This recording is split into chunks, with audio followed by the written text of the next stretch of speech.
अस्सलाम वालेकुम स्टूडेंट्स। अब हम नेक्स्ट चैप्टर स्टार्ट कर रहे हैं। आप लोगों ने इसके पेज नंबर और चैप्टर नंबर देख लेना। ये दूसरी बुक से चैप्टर है, ठीक है। नाइट्रोजन एंड फास्फोरस वाला चैप्टर हम स्टार्ट करें। सबसे पहले हम इंट्रोडक्शन देख लेते हैं इसका। ग्रुप 5A या इसको हम 15 ग्रुप भी कहते हैं, ठीक है। Group 5A of the periodic table consist of nitrogen, phosphorus, arsenic, antimony, bismuth, ठीक है। एंटीमनी आपको पता है SB इसकी सिंबल है, ठीक है। they constitute a well defined series showing a regular change of property with the atomic number। कि ये एक ऐसा ग्रुप है जिसमें मेटल भी है, नॉन मेटल भी है और मेटलाइज भी है। तो इनमें एटॉमिक नंबर के साथ साथ जो है प्रॉपर्टीज में चेंज आ रहा है। The gradual transition from non-metallic to metallic character within a group is no better illustrated than this group के इस ग्रुप में सबसे ज़्यादा अच्छा एक्सप्लेन किया जाता है। The first two elements nitrogen phosphorus are typical non-metal. Strontium and bismuth are definitely metal, while arsenic may be considered as metalloid। कि दरमियान में मेटलाइड है और जो है ऊपर नॉन मेटल है, नीचे मेटल है। All the metal have 5 electron in their outermost shell with the 2 electron in s orbital and 3 electron in the p orbitals, ठीक है। आप लोगों को इसकी इलेक्ट्रॉनिक कॉन्फ़िगरेशन आनी चाहिए। इनके एटॉमिक नंबर आप देख लें 7, 15, 33, 51, 83। Nitrogen, phosphorus, arsenic, stibium and bismuth. It is evident from the above configuration that all these elements possesses s2 p3 configuration in the valence shell। अब p में 3 इलेक्ट्रॉन है तो हमारे पास ऑर्बिटल्स भी 3 हैं, ठीक है। px, py और pz। तो इसका मतलब है ये एक एक इलेक्ट्रॉन जो है वो तीनों ऑर्बिटल्स में आ जाता है। The 3p electrons are equally distributing according to the Hund's rule among the 3 orbitals, and since the orbitals are exactly half filled, the elements are fairly stable। जब आपको पता है कि हाफ फील्ड होगा तो उसके अंदर एक्स्ट्रा स्टेबिलिटी आ जाती है। एंड नॉट सो रिएक्टिव, और ये रिएक्टिव भी नहीं है इतना ज़्यादा, बहुत ज़्यादा रिएक्शन नहीं शो करते, ठीक है। Nitrogen behave almost an inert element. The penalty made shell of nitrogen contain s2 electron, यानी ये सैचुरेटेड है। पेनल्टीमेट शेल क्या होता है? जो आउटरमोस्ट शेल है उससे जो है बैक वाला, ठीक है। तो आउटरमोस्ट शेल नाइट्रोजन में क्या है कि 2 वाला है, तो 2 से पहले वाला क्या होगा? पेनल्टीमेट यानी 1 वाला, और 1 वाला क्या हुआ? 1s, उसमें 2 इलेक्ट्रॉन है, ठीक है। इसी तरह अगर पेनल्टीमेट हम देखें फास्फोरस का तो वैलेंस शेल जो है वो 3 वाला है, पेनल्टीमेट क्या है उसका? 2 वाला है, यानी 2s एंड 2p। इसी तरह अगर हम देखें आर्सेनिक का तो 4 है इसका वैलेंस शेल, और उसका पेनल्टीमेट क्या है? 3s, 3p, 3d। और स्टेबियम का देखें अगर हम तो इसका हमारे पास क्या है? वैलेंस शेल तो आ गया 5s एंड 5p। अब ये जो 4 वाला है, ठीक है, ये इसका पेनल्टीमेट है। तो देखें 4s, 4p, 4d और यहाँ पे 4f भी आता है, ठीक है, 4 वाली सीरीज में। इसी तरह यानी कि यहाँ पे इशू है स्टेबियम में। और अगर आप ये देखो कि जो बिस्मथ है, ठीक है, उसमें अगर हमारे पास वैलेंस शेल कौन सा है? 6 वाला है, तो उसका पेनल्टीमेट कौन सा? 5 वाला। 5 वाले में क्या चीज़ है? 5s, 5p, 5d और यहाँ पे 5f मिसिंग है, ठीक है। यानी कि पहले वाले तो सैचुरेटेड हैं, लेकिन ये जो लास्ट वाले 2 एलिमेंट्स हैं इनके अंदर f ऑर्बिटल जो है वो भी एम्प्टी है यहाँ पे, ठीक है। तो इसको हम अनसैचुरेटेड कह सकते हैं, और दूसरे वाले क्या हैं? सैचुरेटेड है, यानी उनके अंदर जो है नीचे वाले जो ऑर्बिटल्स हैं उनके अंदर कोई भी इलेक्ट्रॉन ऐड नहीं हो सकता या रिमूव नहीं हो सकता। लेकिन जो है जहाँ पे एफ ऑर्बिटल अभी वेकेंट है वहाँ पे चेंजेस हो सकती हैं, ठीक है। The penultimate shell of the nitrogen contain s2 electrons saturated of phosphorus s2p6 electrons, ये भी saturated है, of arsenic s2p6d10 electron, ये भी saturated है, while antimony and bismuth contain S2p6D10 electron unsaturated और इसमें F नहीं है, 4F एंड नेक्स्ट वाले के अंदर 4F नहीं है, यानी स्टेबियम और बिस्मथ के अंदर. This show why nitrogen different from the phosphorus and these two from the remaining member of this group के नाइट्रोजन एंड फास्फोरस का भी ऑब्वियसली डिफरेंस है, क्योंकि उसके अगर आप इलेक्ट्रॉनिक कन्फिग्रेशन देख लें तो उसमें सिर्फ एक और दो शेल आ रहे हैं और तीसरे के अंदर फास्फोरस के अंदर 3 आ रहे हैं, और उससे आगे अगले वाले के अंदर क्या डी ऑर्बिटल भी इन्वॉल्व हो रहा है, उससे अगले वाले में पेनल्टीमेट एलिमेंट्स शेल के अंदर एफ ऑर्बिटल भी होता है. ठीक है, तो इसलिए वो अनसेचुरेटेड होते हैं. Some of the important physical properties of group 15 elements are summarized as nitrogen, phosphorus, arsenic, strontium and bismuth है. atomic number जैसे जैसे डाउन द ग्रुप जा रहे हैं एटॉमिक नंबर इंक्रीज हो रहा है, एटॉमिक वेट भी इंक्रीज हो रहा है, डेंसिटी भी इंक्रीज हो रही है. ठीक है, आयनाइजेशन पोटेंशियल अगर आप देखें तो क्या होगा, आयनाइजेशन पोटेंशियल कम हो रहा है. जैसे पहले में 14 है और एंड वाले में 8 है, क्यों डिक्रीज हो रहा है कि जैसे जैसे हम डाउन द ग्रुप जाते हैं तो हमारे पास क्या है कि साइज बढ़ता जाता है, स्क्रीनिंग इफेक्ट ज़्यादा होता है. ये सारी चीज़ें आप पीछे पढ़ चुके हैं. ठीक है, स्क्रीनिंग इफेक्ट ज़्यादा हो रहा है तो आउटरमोस्ट शेल को के अंदर से इलेक्ट्रॉन को निकालना हमारे लिए ईजी हो जाता है, इसलिए आयनाइजेशन पोटेंशियल कम होता जा रहा है. मेल्टिंग पॉइंट्स जो है मोस्टली ये इनके इंक्रीज हो रहे हैं और बिस्मथ का लेस है. ठीक है, बॉइलिंग पॉइंट्स क्या है कि माइनस से प्लस वाली साइड पे जा रहे हैं, इंक्रीज हो रहे हैं. ठीक है, एटॉमिक रेडियस आपको पता है जितना जितना हम डाउन द ग्रुप जाएंगे उतना रेडियस इंक्रीज होता जाएगा. इलेक्ट्रॉन एक्टिविटी देखें ऊपर से नीचे डिक्रीज हो रही होगी. नाइट्रोजन इनमें सबसे ज़्यादा मोर जो इलेक्ट्रोनेगेटिव एलिमेंट है. ठीक है, graduation gradation of the characteristic properties within the group 5A elements के इनके अंदर क्या चेंजेस आ रही हैं, जो है ग्रेजुअली हमारे पास कैसी चेंजेस आ रही होती हैं. Degradation in the properties and chemical property of the physical and chemical properties of the element within the rise of the atomic number is as follow. सबसे पहले हम physical state देख लेते हैं.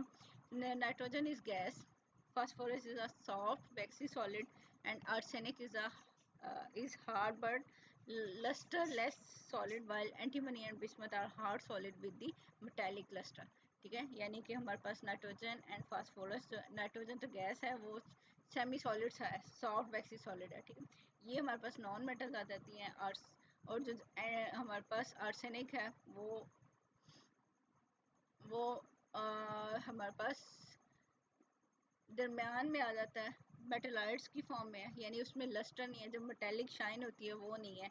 और एंटीमनी और बिस्मथ जो है हमारे पास मेटेलिक करैक्टर रखते हैं.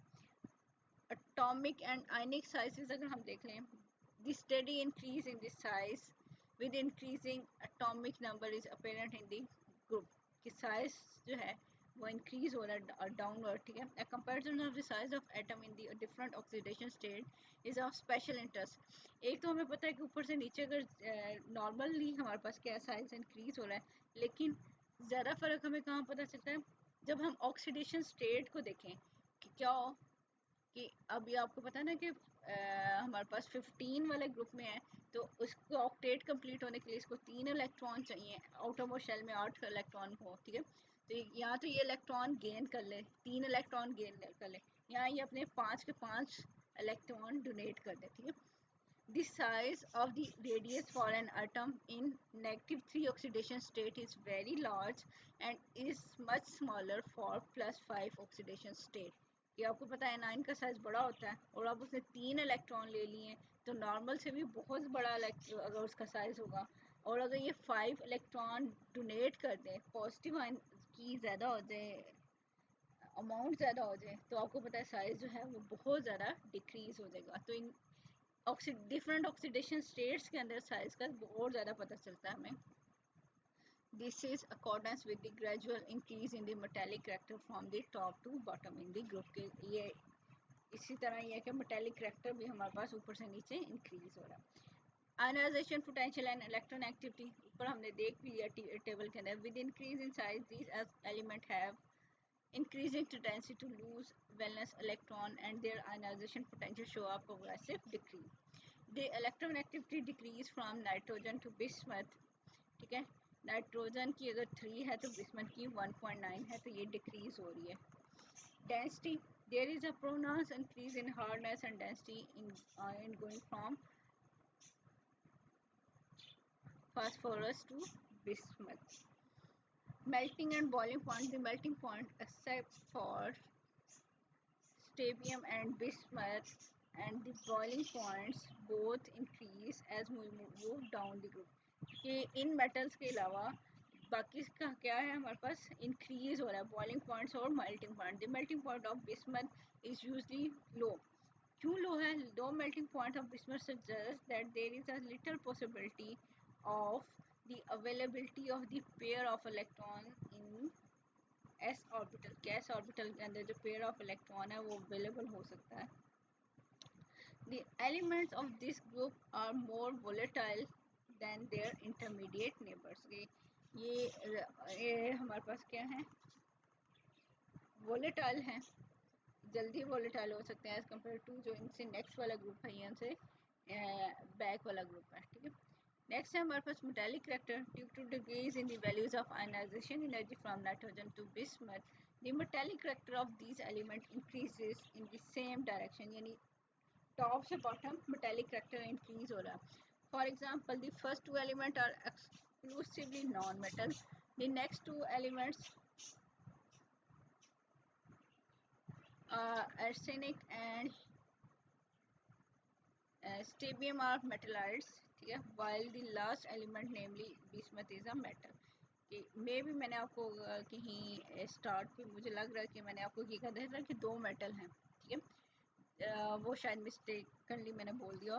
2 नॉन मेटल हैं, 2 मेटलॉइड्स हैं और 1 मेटल है इसके अंदर. ठीक है, तो अगर मैंने गलत बोला तो आप उसको करेक्ट कर लीजिएगा. Catenation, nitrogen and phosphorus have a tendency to form metal metal linkage. ठीक है, कैटिनेशन आपने पीछे कार्बन वाले में भी देखा था कि कार्बन कार्बन लिंकेज को हम क्या कहते हैं? कैटिनेशन कहते हैं. ठीक है, यानी एक ही एलिमेंट दूसरे एलिमेंट के अपने जैसी एलिमेंट के साथ कंबाइन हो रहा है. ठीक है, for example nitrogen atom are link together in hydrazine. कि नाइट्रोजन नाइट्रोजन का बॉन्ड बना हुआ है. इसी तरह एजाइड के अंदर यानी 3 जब नाइट्रोजन हो तो उनके अंदर जो बॉन्ड भी बना होता है वो भी हमारे पास कैटिनेशन को शो करा. In case of phosphorus, phosphorus linkage are limited only to 2 atoms. ठीक है, P2H4 while arsenic has no tendency to for catenation. के बाकियों की कैटिनेशन की प्रॉपर्टी नहीं है, सिर्फ नाइट्रोजन एंड फास्फोरस की है. ऑक्सीडेशन स्टेट, इस ग्रुप में ऑक्सीडेशन स्टेट जो है वो वेरी करती है. The common oxidation state of these elements are -3, +3 and +5. ठीक है, -3 क्या हुई कि अपने 3 इलेक्ट्रॉन ये और गेन कर ले. ठीक है, +3 क्या है? ये जो p ऑर्बिटल में 3 इलेक्ट्रॉन है वो रिमूव कर दे. +5 क्या हुई? p ऑर्बिटल्स के साथ इलेक्ट्रॉन्स के साथ जो s में ऑर्बिटल है, s में 2 इलेक्ट्रॉन है वो भी रिमूव कर दे, तो टोटल 5 इलेक्ट्रॉन रिमूव कर दे. This is in agreement with the number of electrons in the outer shell. ठीक है, the tendency to acquire 3 electron and to be -3 oxidation state is most pronounced in the case of nitrogen. कि -3 जो है ना nitrogen में ज़्यादा possibility है इसकी. It decreases with increasing atomic number until the bismuth form no stable compound in which its oxidation state is -3. ठीक है, कि जैसे जैसे नीचे जा रहे हैं टेंडेंसी डिक्रीज होती जा रही है. -3 ऑक्सीडेशन के साथ. In the plus oxidation state, the inert pair S2 is of important. This oxidation state become progressively more important from phosphorus to bismuth. के ये S में जो 2 इलेक्ट्रॉन है वो इनर्ट पेयर के तौर पे एक्ट करते हैं, वो एक्ट नहीं कर रहे या वो रिमूव नहीं हो रहे, सिर्फ 3 जो है वो रिमूव हो रहे हैं. Only bismuth and strontium form simple cations, यानी प्लस bismuth +3 और strontium +3 in aqueous solution. ये बनाते हैं यहाँ पे +3 वाली ऑक्सीडेशन स्टेट भी शो करते हैं. Some of the elements of this group also show the other oxidation state. जैसे नाइट्रोजन जो है +1 भी शो करता है, +2 भी शो करता है, +3 भी शो करता है, +4 भी करा, +5 भी करा. यानी अभी कह रहे हैं कि फर्स्ट नाइट्रोजन जो है वो 5 तक जो है ना वो +5 तक सारी ऑक्सीडेशन स्टेट जो है वो शो कर रहा है. Phosphorus show +1 and +4 in addition to the normal state के नॉर्मल के अलावा जो है यानी -3 +3 और +5 के अलावा 1 एंड 4 भी शो कर रहा है.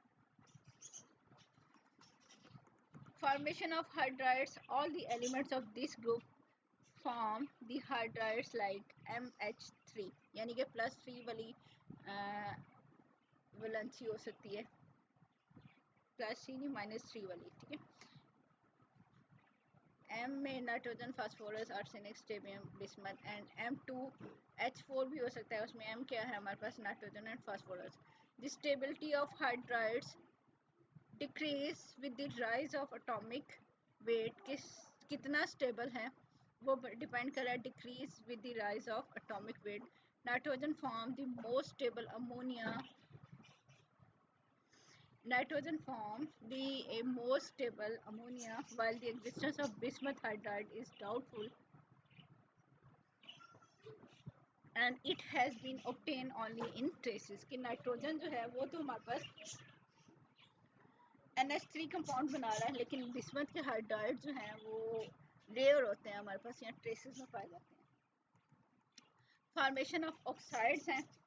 All the elements form oxides of general formula X2O3, X2O4, X2O5. ठीक है. नाइट्रोजन की एग्जांपल लेते हैं. In which the oxidation state are +3, +4 and +5 respectively.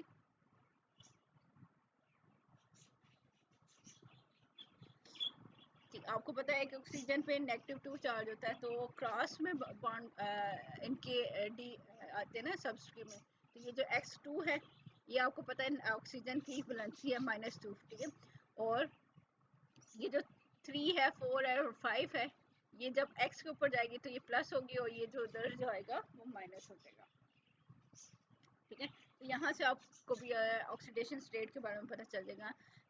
इनमें उनकी वैलेंसी क्या है? +3, +4 एंड +5 होती है. Their acidic character decrease with increase in atomic weight. के एसिडिक करैक्टर डिक्रीज हो रहा है जैसे जैसे वेट इंक्रीज हो रहा है. यहाँ भी कहते हैं बेसिक करैक्टर जो है वो इंक्रीज हो रहा है डाउनवर्ड, क्योंकि आपको पता है मेटल्स का जो है वो बेसिक करैक्टर होता है. तो नीचे की तरफ मेटल है या मेटलॉइड्स हैं तो बेसिसिटी इंक्रीज हो रही है.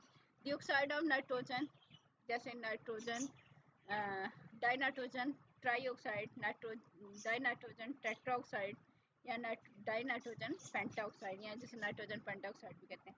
And phosphorus trioxide, phosphorus tetroxide, phosphorus pentoxide are purely acidic in character. कि ये जो है नाइट्रोजन एंड फास्फोरस के ऑक्साइड जो हैं वो एसिडिक हैं. Those of arsenic and antimony are amphoteric यानी एसिडिक बेसिक दोनों कैरेक्टर रखते हैं, while that of bismuth is predominantly basic character show करता है. ठीक है. इसी तरह अगर हम फॉर्मेशन ऑफ हेलाइड्स देख लें, these elements form two types of halide, namely trihalides and pentahalides. ठीक है. With the exception of bismuth trifluoride, all the other trihalides have covalent character. Bismuth के साथ जो बॉन्ड बनाएगा उसमें थोड़ा सा क्या है, अभी कह लो आयनिक भी आ सकता है. All the other trihalides have covalent character which decrease down the group. Nitrogen and bismuth cannot form pentahalides because nitrogen cannot expand its octet due to non-availability of d orbital, and phosphorus has inert pair effect. ठीक है. कि nitrogen का octet जो है वो नहीं आ सकता, increase नहीं हो सकता 5 इससे ज़्यादा. ठीक है. तो इसलिए वो नहीं बना रहा कि क्योंकि उसके अंदर डी ऑर्बिटल भी इन्वॉल्व नहीं है और जिसकी वजह से ये MX5 नहीं बनाते हैं. इसी तरह हम नेक्स्ट देख सकते हैं formation of oxy acid. With the exception of bismuth, all the other elements form oxy acid in various oxidation state. यहाँ पे जो ऑक्सीजन का है उसकी भी ऑक्सीडेशन स्टेट जो है वो डिफरेंट हो सकती है. Oxy acid of nitrogen and phosphorus are quite common and useful. ठीक है. This strength and stability of oxy acid having the element in the same oxidation state decrease gradually. ठीक है. ये स्टेबिलिटी जो है ऑक्सी एसिड की वो जो है वो डिक्रीज होती है.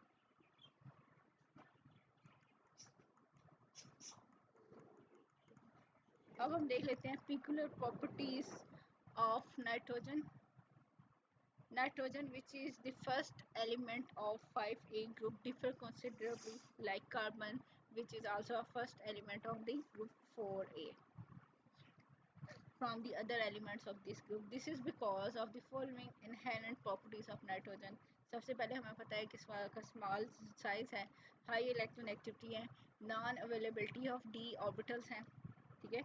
ये सारे जो हैं प्रॉपर्टीज इस एलिमेंट जो नाइट्रोजन है उसको अपने ग्रुप से डिफरेंट बनाती हैं. अब हम मेन पॉइंट्स ऑफ डिफरेंस देख लेते हैं. Nitrogen is a gas while all other elements are solids. Nitrogen molecule is diatomic while all other elements are tetraatomic and are therefore represented as P4, arsenic 4 या strontium 4. Nitrogen does not show allotropy while other elements except bismuth show allotropy. के बाकी सारे show करते हैं. Nitrogen occur in the free state while none of the other elements occur in the free state. The covalency limit for the nitrogen is 4 while the other elements can raise their covalency to 5 and 6 by expansion of their outer shell. के आपको पता है nitrogen में D orbital involve नहीं है, तो ये जो है ज़्यादा 4 बॉन्ड बना रहा है, वो उसका आउटर जो शेल है वो एक्सपैंड नहीं हो सकता. ठीक है. Nitrogen can not form complexes by accepting electrons, but the other element having suitable d orbital available can form complexes by accepting elements other element. ठीक है. अदर एलिमेंट्स के साथ जो है इलेक्ट्रॉन को एक्सेप्ट करके कम्प्लेक्सेस नहीं बनाती नाइट्रोजन, बाकी सारे बनाते हैं. Nitrogen with its small size and have high electron activity can acquire 3 electrons to give nitride ions. This tendency is very much suppressed in the subsequent elements के दूसरों में कम है. Nitrogen is peculiar in showing a wide range of oxidation state. ठीक है. ये different क्यों है कि इसके oxidation state जो है different है. +1 in nitrous oxide, +5 in nitric acid, -3 in ammonia. ठीक है. कि इसकी different oxidation state. Other elements do not show a variety of oxidation state. Nitrogen molecule contain triple bonded nitrogen. ठीक है. नाइट्रोजन नाइट्रोजन के दरम्यान में जो बॉन्ड बन रहा है वो ट्रिपल बॉन्डिंग है and is very stable. The other elements which are found in different allotropic form can form molecule of different complexity. ठीक है. और जो है उसके बॉन्ड्स भी फिर जो है वो डिफरेंट होंगे. Usually large number of binary compounds of nitrogen with oxygen are known, जैसे nitrous oxide, nitric oxide, nitrogen trioxide, nitrogen oxide, इसे हम कहते हैं नाइट्रोजन डाइऑक्साइड. और दूसरा है नाइट्रोजन टेट्राऑक्साइड और nitrogen pentoxide. Some of which जैसे nitrous oxide, nitric oxide and nitrogen dinitrogen tetroxide have no counter parts in other elements के दूसरे एलिमेंट्स के अंदर इस तरह के बॉन्ड नहीं बने होते. ठीक है. तो ये तो 3 नाइट्रोजन की डिफरेंट जो है प्रॉपर्टीज जो इसको दूसरों से डिफरेंट बनाती हैं. आगे है फिक्सेशन ऑफ नाइट्रोजन. हम ये इसकी फिक्सेशन नहीं करेंगे. ठीक है. और ऑक्साइड्स के बारे में, इसके ऑक्साइड्स के बारे में जस्ट आपको ये बता दूँ. Nitrogen is unique in forming a number of oxide corresponding with the formal oxidation state of nitrogen. कि कौन कौन सी इसकी ऑक्सीडेशन स्टेट हमने देखी थी. +1, +2, +3, +4, +5. ठीक है. सारी 5 तक थी. तो उसकी बेस पे इसके 5 टाइप के ऑक्साइड्स भी बन रहे हैं. ठीक है.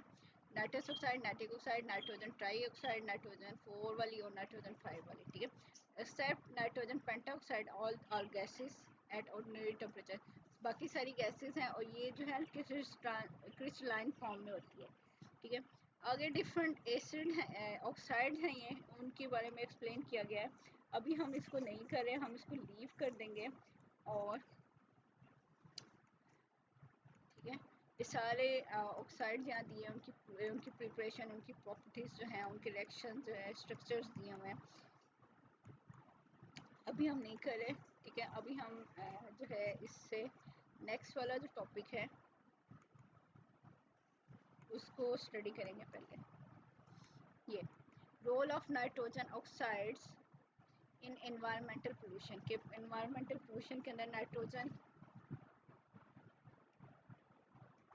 ऑक्साइड्स का क्या रोल है, ठीक है। ये atmosphere consist of mixture of gases, आपको पता ही है नाइट्रोजन है, ऑक्सीजन है, कार्बन डाइऑक्साइड है और आर्गन है, और उसके अलावा माइनर कंपोनेंट भी प्रेजेंट होते हैं। And it extend up to 500 kilometre above the surface of earth, कि हमारा एटमॉस्फेयर कितने किलोमीटर तक है, 500 किलोमीटर तक है सी लेवल से, यानी अर्थ की सरफेस के ऊपर से, ठीक है। These important gaseous constituent of the earth play important role in the sustaining life on earth, ठीक है। ये एलिमेंट्स जो हैं लाइफ को सस्टेन करने के लिए बड़े इंपॉर्टेंट हैं। ऑक्सीजन नहीं होगी तो सांस लेना मुश्किल हो जाएगा, ठीक है। नाइट्रोजन नहीं होगी, बहुत सारी रिएक्शंस नहीं होंगे, बहुत सारी न्यूट्रिएंट्स की अवेलेबिलिटी नहीं होगी। कार्बन डाइऑक्साइड भी आपको पता है कि फोटोसिंथेसिस के लिए रिक्वायर्ड है। तो यानी कि ये एलिमेंट्स बड़े इंपॉर्टेंट हैं हमारे पास, जो एटमॉस्फेयर के अंदर प्रेजेंट है, ठीक है। Oxygen support life on earth, nitrogen in essential macro nutrient for plants, we are nitrogen fixation and fertiliser manufacture, यानी कि डिफरेंट कंपाउंड जो है ये इसके नाइट्रोजन के बन रहे हैं। इसी तरह carbon dioxide is essential for photosynthetic activity of plants. In addition to these, carbon monoxide, nitric oxide, यानी nitrogen oxide, nitrous oxide, nitrogen dioxide, sulfur dioxide, ozone are also present in small extent in our environment, ठीक है, यहाँ atmosphere. Any major disturbance in the atmospheric composition either by extraordinary or anthropogenic activities may lead to a disaster consequences or may even endanger the very survival of life on अर्थ की। हाँ, हमारी जो main activities हैं उसको हम कहते हैं anthropogenic activity. उसकी वजह से क्या हुआ कि जो नेचुरल इन्वायरमेंट था उसमें चेंजेस आ गए हैं, ठीक है। हमने गाड़ियाँ ज़्यादा यूज़ करना शुरू कर दिया, हमने फॉसिल फ्यूल को ज़्यादा यूज़ करना शुरू कर दिया, तो वहाँ पे हमारे पास क्या है कि हमने नेचुरल इन्वायरमेंट को डिस्टर्ब कर दिया है और लाइफ की सस्टेनेबिलिटी जो है उतनी ही हमारे पास डिक्रीज़ हो रही है। आपको पता बहुत सारी स्पीशीज़ जो है एंडेंजर होती जा रही है, उनका नेचुरल इन्वायरमेंट जो है वो डिस्टर्ब हो गया। The later gases, if present in excessive amount, act as air pollutant, कि ये जो हमारे पास गैसेस ऊपर हमने दिखाई हैं, carbon monoxide, nitrogen oxide, sulphur dioxide and ozone, अगर ज़्यादा अमाउंट में प्रेजेंट हो जाएं तो ये हमारे लिए एयर पोल्यूटेंट के तौर पे एक्ट करते हैं। और पोल्यूटेंट हमारे पास क्या होते हैं? Pollutant are the substances that are present in excess amount and have detrimental effect on the environment, कि जो सब्सटेंस हमारे पास अपनी नॉर्मल अमाउंट से ज़्यादा हो जाए और उसके बैड इफेक्ट आना शुरू हो जाए हमारे पास एनवायरनमेंट के ऊपर या किसी भी सब्सटेंस के ऊपर, किसी भी चीज़ के ऊपर, किसी भी ऑर्गेनिज्म के ऊपर, तो वो हमारे लिए, हम उसको क्या कहते हैं, ये पोल्यूटेंट है। According to US public health service, air pollutant may be defined as the presence in the outdoor atmosphere of one or more contaminant in such quantities and of such duration as may be injurious to human, plant, animal life और property, कि कोई भी substance, ठीक है, जो दूसरे material को contaminate कर रहा है, दूसरे अपने इन्वायरमेंट को कंटेमिनेट कर रहा है, ठीक है। अब या तो वो एक्सेस अमाउंट में है या वो ज़्यादा देर के लिए एटमॉस्फेयर में रह रहा है, ठीक है। आपको पता है कोई सब्सटेंस होता है कि वो बहुत जल्दी ब्रेक डाउन हो जाती है, लेकिन कुछ ऐसे सब्सटेंस होते हैं जो बहुत ज़्यादा देर तक एटमॉस्फेयर में प्रेजेंट होते हैं, ठीक है। तो इसलिए उसकी ड्यूरेशन भी, उसकी क्वांटिटी भी जो है वो दोनों चीज़ें मैटर करी होती है, और वो ह्यूमन के लिए डेंजरस है, ठीक है। ह्यूमन बीइंग को नुकसान पहुंचा रहा है, प्लांट्स को, एनिमल को, या हमारी बिल्डिंग या हमारी प्रॉपर्टीज़ हैं जो है उनको जो है प्रॉब्लम कर रहा है, तो वो हमारे लिए क्या है, प्लूटेंट आ जाता है, ठीक है। प्रॉपर्टी इसलिए कहा जा रहा है कि आपको पता है कि ये जैसे एसिड रेन है वो मार्बल को डिस्टर्ब करती है, ठीक है, उसको या बिल्डिंग्स के ऊपर कैल्शियम के साथ रिएक्शन शुरू कर देते हैं, जो चूना वगैरह होता है या कुछ भी, तो वहाँ पे भी ये इसलिए यहाँ पे प्रॉपर्टी के लिए भी कोई प्रॉब्लम आए तो वो पोल्यूटेंट के तौर पे आ जाएगा, ठीक है। The important air pollutant are carbon monoxide, carbon dioxide, sulphur oxide, nitrogen oxide. Sulphur oxide में सल्फर डाई ऑक्साइड है, सल्फर ट्राई ऑक्साइड होते हैं, इनको कंबाइन होकर के हम सॉक्सिस कह देते हैं, SO और X लगा देते हैं कि ये 2 वैलेंसी भी हो सकती है और ये 3 वाला भी ऑक्सीजन हो सकता है। इसी तरह नाइट्रोजन के ऑक्साइड हैं, NOx लगा दिया जाता है कि कोई भी इसकी वैलेंसी वाला, ठीक है, आ जाएगा हमारे पास। हाइड्रोकार्बन्स हैं, पार्टिकुलेट मेटल, सैंड और डस्ट, यानी एरोसोल वगैरह भी आ सकते हैं, ये हमारे पास पोल्यूटेंट्स हैं। The above pollutants are continually released into atmosphere through natural as well as anthropogenic activities. The magnitude of the problem of air pollution has increased alarmingly due to population explosion. Air pollution में इजाफा किस किस वजह से हो रहा है? एक तो पॉपुलेशन एक्सक्लूजन है कि पॉपुलेशन बहुत तेज़ी से इंक्रीज़ हो रही है, इंडस्ट्रियलाइजेशन हो रही है। इंडस्ट्रियलाइजेशन से आपको पता है कि जो नेचुरल इन्वायरमेंट है वो डिस्टर्ब हो रहा है हमारे पास, ग्रीनरी ख़त्म हो रही है, लैंड को यूटिलाइज किया जा रहा है, उसके इसी तरह जो धुआं वगैरह प्रोड्यूस हो रहा है वहाँ से, ठीक है। अर्बनाइजेशन हो रही है, मीन की सिटीज़ की तरफ लोग ट्रैवल कर रहे हैं, नेचुरल इन्वायरमेंट को छोड़ दिया, ठीक है, सिटीज़ में आ रहे हैं, तो बिल्डिंग्स ज़्यादा हो रही है, फ्यूल ज़्यादा यूज़ हो रहा है और फॉसिल फ्यूल को ज़्यादा यूज़ किया जा रहा है। तो ये आ गया, ऑटोमोबाइल का यूज़ हो रहा है and other human activities of great comfort की, ये सारी चीज़ें जो हैं इन सब ने मिल के हमारे लिए एयर पोल्यूशन को कॉज किया है। अब यहाँ पे हम सिर्फ और सिर्फ ऑक्साइड ऑफ नाइट्रोजन को देख लेंगे जो कि एयर पोल्यूशन कॉज करेंगे।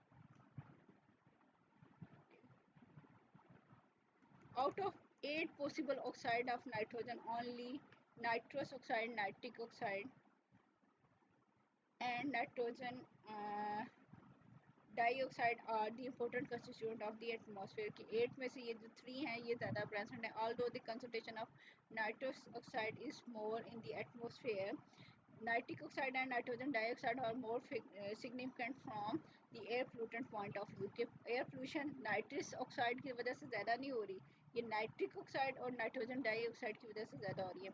And they are usually represented as NOxes, ठीक है, NOx लिख दिया जाता है। Oxide of nitrogen may be form either by natural or artificial fixation of nitrogen from the atmosphere or from the nitrogen compound present in the organic matter। ये बनते कहाँ से हैं?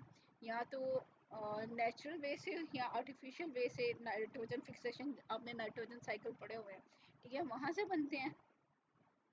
यहाँ जो ऑर्गेनिक मैटर है, प्लांट्स हैं या एनिमल हैं, वहाँ से भी हमारे पास जो है नाइट्रोजन के ऑक्साइड जो है वो प्रोड्यूस हो रहे होते हैं, ठीक है, डिफरेंट रिएक्शंस के through. Annual global release of NOxes from man made source is about 5 × 10⁻⁷ ton, कि मैन मेड एक्टिविटीज़ की वजह से कितने हो रहे हैं कि 5 × 10⁻⁷ है, which is only slightly less than the discharge by the natural bacterial activity.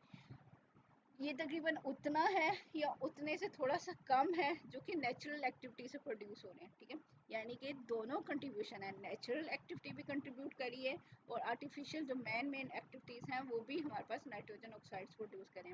Oxide of nitrogen are produce by the combustion of coal, कि जो हम कोल को बर्न करते हैं उससे प्रोड्यूस होना है, oil, natural gas and other organic matter को बर्न करते हैं तो वहाँ से भी नाइट्रोजन ऑक्साइड प्रोड्यूस होते हैं। Thus, noxious is introduced into an atmosphere from automobile exhaust, incinerator जहाँ पे वो जगह जहाँ पे हम बर्न करते हैं, ठीक है, किसी भी चीज़ को, furnaces, stack, coal based power plants and other similar sources, तो यहाँ से हमारे पास क्या हो रहते हैं, नाइट्रोजन के ऑक्साइड प्रोड्यूस होते हैं। When the fuel are burned in air, some of the nitrogen in air is oxidized to nitric oxide. The amount of nitric oxide formed depend on the temperature of the flame and the rate of the cooling of the combustion product. ये air के अंदर जो oxygen है उसके साथ मिलकर nitric oxide बना देती है, और अमाउंट कितनी बन रही है कि वो फ्लेम का टेम्परेचर क्या है और कितनी देर तक ये जो combustion प्रोडक्ट बनी है वो कूल हो रही है, ठीक है। Rapid cooling of the combustion product prevent the dissociation of nitric oxide, कि अगर हम इसको जो भी मटेरियल बन रहा है उसकी ऐश है या कोई भी और मटेरियल है, ठीक है, अगर उसकी रैपिडली हम कूल कर लें तो वो नाइट्रिक ऑक्साइड की डिसोसिएशन को रोक देता है। The oxidation of nitric oxide to nitrogen dioxide is also favoured at high temperature. कि कूलिंग की बजाय अगर हाई टेम्परेचर है, जैसे जस्ट आपको एक्सप्लेन करने के लिए कि कूलिंग की बजाय हमारे पास क्या है, अगर हाई टेम्परेचर है जैसे 1100 सेंटीग्रेड के ऊपर, तो वहाँ से नाइट्रिक ऑक्साइड से नाइट्रोजन डाइऑक्साइड बन सकती है, but the amount of nitrogen dioxide form is usually not more than 0.5% of the total NOxes produce. Some of the reaction involve are follow, कि यहाँ पे रिएक्शन जो है हमारे पास नाइट्रोजन ऑक्साइड्स के, हम वो देख लेते हैं कि नाइट्रोजन है एयर के अंदर, ऑक्सीजन है, तो ये कंबाइन होकर हमारे पास क्या बना रहे हैं, नाइट्रिक ऑक्साइड। टेम्परेचर क्या हमारे पास 1200 से 1750 सेंटीग्रेड, ठीक है। अब हमारे एटमॉस्फेयर में ओजोन है, ओजोन के साथ ये रिएक्ट करेंगे तो नाइट्रोजन डाइऑक्साइड बना सकते हैं, ऑक्सीजन बना सकते हैं। इसी तरह नाइट्रिक ऑक्साइड अगर ऑक्सीजन के साथ रिएक्ट करी है एट 1100 पे तो नाइट्रोजन डाइऑक्साइड बना रही है। अब ये नाइट्रोजन डाइऑक्साइड का फोटोकेमिकल रिएक्शन हो रहा है, एच न्यू का मतलब है कि लाइट के साथ इंट्रैक्शन है, ठीक है। तो ये इसकी ब्रेक डाउन होगी तो ये क्या बनाएगा, nitric oxide and nascent oxygen. आपको पता है नेसेंट ऑक्सीजन बड़ी रिएक्टिव होती है, तो ये आगे रिएक्ट करती जाती है, ठीक है। इसी तरह ये भी चांसेस हैं कि ऑक्सीजन है और फोटोकेमिकल रिएक्शन हो रहा है, और किस वेवलेंथ की लाइट है ये भी आपको दिया हुआ, ऊपर वाले में 398 था नैनोमीटर और ये अब 242 नैनोमीटर है। तो ये क्या हो रहा है, ऑक्सीजन मालिक्यूल नेसेंट ऑक्सीजन में कन्वर्ट हो रहा है, तो दो नेसेंट ऑक्सीजन बने हैं यानी एटॉमिक, ठीक है। अब ये भी चांसेस है कि ये जो नेसेंट ऑक्सीजन बनती है ये हमारे पास क्या हो, ऑक्सीजन के साथ कंबाइन हो और कोई भी किसी भी थर्ड पार्टिकल की प्रेजेंस के अंदर, तो ये ओजोन में कन्वर्ट हो जाए। और ये थर्ड पार्टिकल एक्चुअली जो थर्ड बॉडी हम जिसे कहते हैं, ये नर्ड कोई मटेरियल हो सकता है, कोई गैस हो सकती है, और ये जैसी की जैसी रहती है वैसी ही प्रोड्यूस भी एंड में प्रोड्यूस भी हो जाती है, यानी ये सबस्ट्रेट के तौर पे एक्ट कर रही है, इसका कोई और एक्शन वगैरह नहीं होता। या फिर आप ये सिंपली कह दें कि ये सिलेक्शन को फैसिलिटेट कर रही है, ठीक है। ओजोन अभी है, ये चांसेस है कि ओजोन जो है वो रिएक्ट कर दे नाइट्रिक ऑक्साइड के साथ तो ये नाइट्रोजन डाइऑक्साइड बना दे और ऑक्सीजन बना दे, ठीक है। इसी तरह नाइट्रोजन डाइऑक्साइड और ओजोन आपस में मिलकर नाइट्रोजन पेंटाऑक्साइड भी बना सकते हैं। अब ये अगर हमारे पास अगर ऑक्सीजन बनाएंगे और नाइट्रोजन डाइऑक्साइड है और वाटर है हमारे पास, ठीक है, और एयर के अंदर ऑक्सीजन है, तो ये नाइट्रिक एसिड भी बना सकते हैं। Photochemical smoke is initiated by the photochemical dissociation of nitrogen dioxide and the subsequent secondary reaction involving the unsaturated hydrocarbon, other organic compounds and free radical leading to the formation of organic peroxide and ozone। कि हमारे पास क्या है, photochemical smoke बनती कैसे है कि photochemical dissociation of nitrogen oxides होते हैं, और जो दूसरे हमारे पास हाइड्रोकार्बन्स हैं, फ्री रेडिकल्स हैं, और वो भी हमारे पास ऑर्गेनिक पेरोक्साइड एंड ओजोन बनाना शुरू कर देंगे, ठीक है। तो ये सारे मेन कंपोनेंट है हमारे पास फोटोकेमिकल स्मोक के। This phenomena take place during sunny days with low wind and low level inversion, ठीक है। ये हमारे पास सनी डेज के अंदर ज़्यादा होता है। The photochemical smoke and consequent formation of aerosol reduces the visibility। जब स्मोक होती है तो विजिबिलिटी कम हो जाती है, cause irritation to eyes and damage the plant and rubber boats, कि ये आइज के लिए भी प्रॉब्लमेटिक है, प्लांट्स के लिए भी और अदर मटेरियल्स के लिए, ठीक है। फोटोकेमिकल स्मोक को हम क्या कह सकते हैं, स्मोक प्लस फोग के फोग भी है, नमी अगर हमारे पास है, और स्मोक है, ये स्मोक के अंदर भी ये हमारे पास नाइट नॉक्सिस एंड सॉक्सिस ही होते हैं और अदर मटेरियल्स होते हैं, ठीक है। तो ये दोनों मिल के हमारे पास क्या है, फोटोकेमिकल स्मोक बनाते हैं। Photochemical smoke is characterized by brown, hazy fume which irritates eyes, lungs, lead to cracking of rubber and cause damage to vegetation. The following steps are involved in photochemical smoke formation, emission of noxious and hydrocarbons by vehicles and industry in the atmosphere के hydrocarbon और नॉक्सिस की amount जो है वो ज़्यादा produce होना शुरू हो जाती है इंडस्ट्री से की वर्किंग की वजह से। Absorption of sunlight causing photo dissociation of NOxes के नॉक्सिस का की डिसोसिएशन होती है लाइट की प्रेजेंस के अंदर। Consumption of NOxes and simultaneous buildup of oxidant such as oxygen, ozone, nascent oxygen and peroxide, ठीक है। कि ये अभी ऊपर हमने रिएक्शन देखे हैं कि अगर ये नॉक्सिस की कंजम्पशन हो तो डिफरेंट हमारे पास ऑक्सीजन कंटेनिंग स्पीशीज बन जाती हैं, यानी ये ऑक्सीडेंट है। Oxidation of hydrocarbon to produce a wide variety of product, aerosols different produce होते हैं। Atmospheric oxidant such include hydrogen peroxide, organic peroxide कौन से होते हैं, ROO, और आगे ऑर्गेनिक हाइड्रोपेरोक्साइड कौन से होते हैं, उनका जनरल फार्मूला हमारे पास ROOH है। एंड पेरोक्सी एसाइल नाइट्रेट जिसे हम PAN कहते हैं, ये अभी हमारे पास डिफरेंट तरह के जो है मटेरियल्स हैं वो प्रोड्यूस होना शुरू हो जाते हैं। Olefins and NOxes damage plant leaves and cause bronzing of surfaces, ये प्लांट्स को डिस्टर्ब करते हैं, उनकी लीव्स उनकी सरफेसेस को डीकलराइज कर रहे होते हैं, उसका कलर चेंज हो जाता है, उनको वैसे भी डैमेज कर रहे होते हैं। Forming reaction involve in photochemical smoke formation कि हमारे पास क्या है, नाइट्रोजन डाइऑक्साइड है, लाइट की प्रेजेंस के अंदर नाइट्रिक ऑक्साइड ऑक्सीजन में कन्वर्ट होता है, नेसेंट ऑक्सीजन में कन्वर्ट होता है।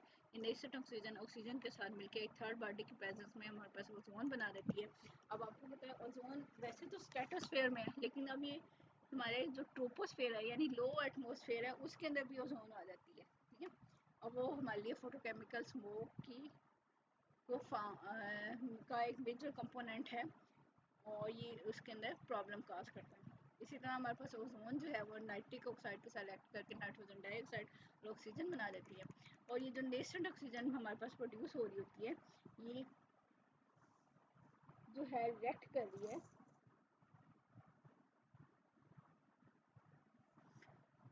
ओके ये लेट करिए किसी भी RH कंपाउंड के साथ, कि R कोई भी ऑर्गेनिक कंपाउंड हो सकता है और उसके साथ H जो है वो किसी भी दूसरी स्पीशीज के साथ रिएक्ट करके अदर प्रोडक्ट्स बना रहा है। इसी तरह ओजोन रिएक्ट कर सकती है, RH के साथ R बना रहा है और अदर्स प्रोडक्ट बना रहा है, यानी हाइड्रोकार्बन्स बन रहे हैं हमारे पास R जो है। और ये R जो है रिएक्ट कर सकता है नाइट्रिक ऑक्साइड और नेसेंट ऑक्सीजन के साथ, तो नाइट्रोजन डाइऑक्साइड बना सकता है और R बना सकता है, यानी हाइड्रोकार्बन बना सकते हैं। तो ये सारे उनके रिएक्शन हैं कि एक स्पीशी से हमारे पास दूसरी स्पीशी भी बन रही होती है साथ साथ। okay. A variety of sulfur compounds are also released into the atmosphere from both natural and anthropogenic activities.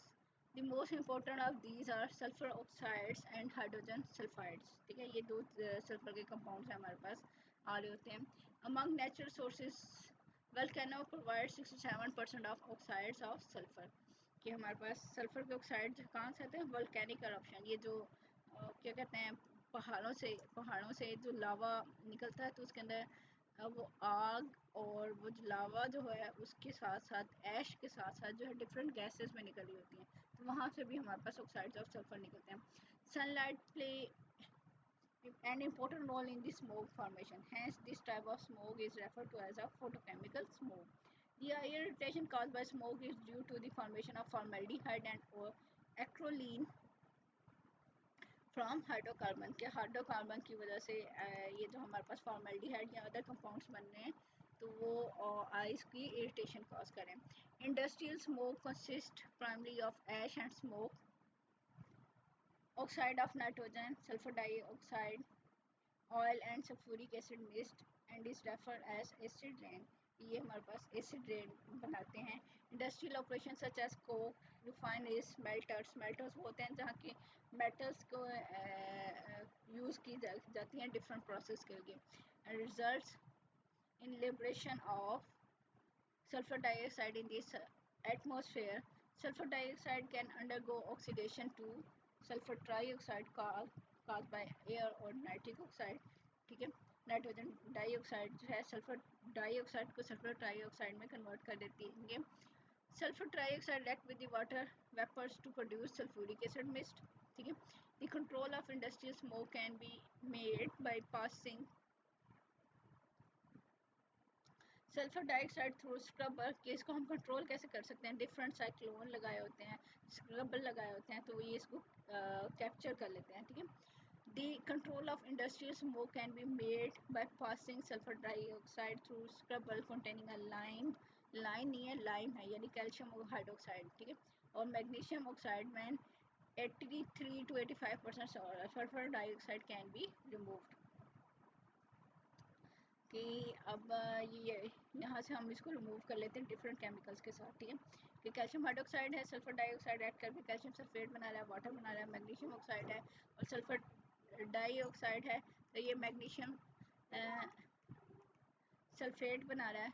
इसी तरह हम देख लेते हैं biochemical effects of photochemical oxidant की। ये हमारे पास जो फोटोकेमिकल ऑक्सीडेंट्स हैं जैसे ओजोन आ गई और पैन है हमारे पास, इसको हमने अपने पीछे इसकी एब्रिवेशन भी देख ली है। और the major photochemical oxidant present in this smoke oxygen and PAN are harmful for plants, animals and human. ये जो है आपको पता है ये दूसरी स्पीशीज़ की ऑक्सीडेशन कॉज कर देते हैं और ये वेरी हार्मफुल सब्सटेंसेस हैं हमारे पास। Oxidize cellular constituents PAN and ozone toxicity is produce via generation of free radical की ये फ्री रेडिकल प्रोड्यूस कर रहे हैं और फ्री रेडिकल जो है डैमेज कर देते हैं डिफरेंट सेल्स को। ठीक है, the free radical produce may damage DNA and thus alter cellular genetic and integrity to, ये जेनेटिक इंफॉर्मेशन को डिस्टर्ब करें, DNA को डिस्टर्ब कर रहे हैं। The toxic effect of ozone is manifested after inhalation and absorption in the lung, causing accumulation of fluids in the lungs, जिसको हम pulmonary oedema कहते हैं। कि ये लंग्स को डिस्टर्ब कर रही है, damaging lung capillaries and mortality if continue और हाई लेवल एक्सपोजर, अगर और डेथ भी हो सकती है इसकी वजह से अगर हाई लेवल इसका एक्सपोजर हो। Both oxygen and photochemical smoke cause irritation of eyes and respiratory tract. The free radical produced by ozone and other photochemical oxidant attack the sulphydryl group of the enzyme, यानी sulphur group जो होगा उसको attack कर रहे हैं। And also inactivate enzyme like isocitric dehydrogenase, malic dehydrogenase, glucose 6 phosphate dehydrogenase which are so much involved and essential for citric acid cycle and generation of cellular energy। ये जो energy की production है उस cell को रोक देते हैं, उसको डिस्टर्ब करते हैं। Ozone may also inhibit the activity of some enzyme involved in the synthesis of cellulose and lipid in plants. Among the sulfur-containing amino acids, cysteine is strongly attacked by PAN। ठीक है, अब हमारे पास कि हम इनको control कैसे कर सकते हैं। Control of NOx emission. The control of NOx emission from the anthropogenic activities is completed on the following line कि कैसे हम कर सकते हैं। Use of two-stage catalytic converter can minimize the NOx from automobile emission। के automobile emission के अंदर catalytic converter लगाया जाता है, जो उसके इंजन है उससे जो स्मोक निकल आता है, क्योंकि ये जो पेट्रोलियम और गैसोलीन वगैरह इनके इंजन में बर्निंग की वजह से ये जो नॉक्सिस और सॉक्सिस प्रोड्यूस होते हैं उनको एग्जॉस्ट के थ्रू बाहर निकलने से पहले सब्सटेंसेस लगाए जाते हैं कि वो उसको एब्जॉर्ब कर ले, उसे डिफरेंट कैटालिटिक कन्वर्टर लगाए जाते हैं कि उसको एमिशन को रोक दिया जाए।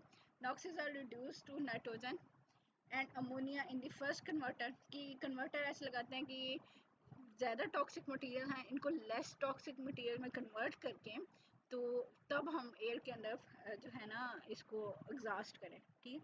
कि फर्स्ट स्टेज में इनको हम नाइट्रोजन एंड अमोनिया में कन्वर्ट करते हैं at elevated temperature in the presence of catalyst such as platinum, platinum and ruthenium catalyst use हो रहे होते हैं। Similarly NOx from power plant emission can be reduced by 90% by using a two-state combustion process. यहाँ पे to state combustion process लगाना चाहिए. The fuel can be first fired at relatively high temperature using only about 90% of the stoichiometric air required so that only minimum quantity of NO is formed under these conditions. के high temperature होगा और ज़्यादा air की presence में या ज़्यादा oxygen की presence में तो नाइट्रिक ऑक्साइड नहीं बनेगा, नाइट्रोजन ऑक्साइड्स बनेंगे, ठीक है, नाइट्रोजन डाइऑक्साइड वगैरह बनेंगे। The combustion of fuel may be completed at relatively low temperature in excess of air, यहाँ excess of air में करें और low temperature पे करें। Nitric oxide is not form under these condition, इन दोनों में नहीं बनेगी। या तो हम हाई टेम्परेचर यूज़ कर लें और स्टोइकोमेट्रिक अमाउंट ऑफ एयर को यूज़ कर लें, या लो टेम्परेचर यूज़ कर लें और ज़्यादा एयर की प्रेजेंस के अंदर जो है ना इसको जो है हम दे इस तरह हम इसको कंट्रोल कर सकते हैं।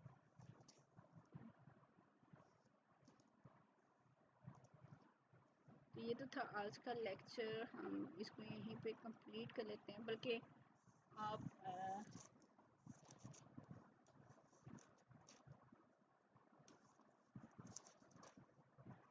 हम ऑक्सी एसिड्स को देख लेते हैं, जैसे उनके नेम देख लेते हैं। Typical oxy acid of nitrogen are hyponitrous acid HNO, ठीक है, और यहाँ इसको H2N2O2 कहते हैं, जिसमें +1 ऑक्सीडेशन स्टेट ऑफ नाइट्रोजन है। नाइट्रस ऑक्सी एसिड है HNO2, जिसमें +3 ऑक्सीडेशन स्टेट ऑफ नाइट्रोजन है। नाइट्रिक एसिड है जिसको HNO3 कहते हैं, +5 ऑक्सीडेशन स्टेट ऑफ नाइट्रोजन होती है। In addition to this nitroxylic acid H2NO2 and hyponitric acid H2N2O3 are also known, ठीक है। तो ये एसिड्स हैं इसके, या ऑक्सी एसिड हम इसको कह सकते हैं, लेकिन हमने इनको डिटेल में नहीं करना, जस्ट आपको इसके फार्मूला मालूम हो और जो है इसमें ऑक्सीडेशन स्टेट मालूम हो, और अगर हमारे पास एंड पे टाइम हुआ तो हम इनको जो है फिर स्टडी करेंगे। अभी जस्ट इतना ही, नेक्स्ट लेक्चर से नेक्स्ट